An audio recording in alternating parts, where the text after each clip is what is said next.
If you need to download a video from Google Drive, this tutorial will walk you through the process step by step.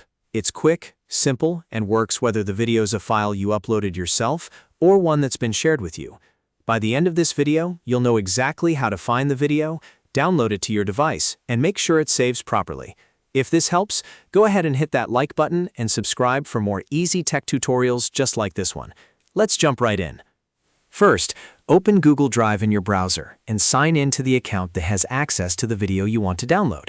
Once you're inside your drive, take a moment to locate the video file. You can browse through your folders, use the search bar at the top, or look in your recent section if the file was opened recently. Finding the correct video first is important, especially if you have a lot of files stored in your account. After you've located the video, right-click on the file. If you're using a laptop or desktop, a right-click will open the Options menu. On a Mac or trackpad, you may need to two-finger click or control-click depending on your settings. Once the menu appears, look for the option that says Download.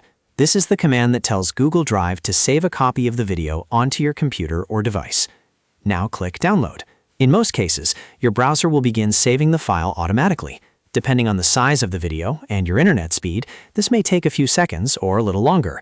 If the file is large, be patient and let the download finish completely. You may see the progress in your browser's download bar or Downloads folder. Once the download is complete, open the file from your Downloads location to make sure it's saved correctly.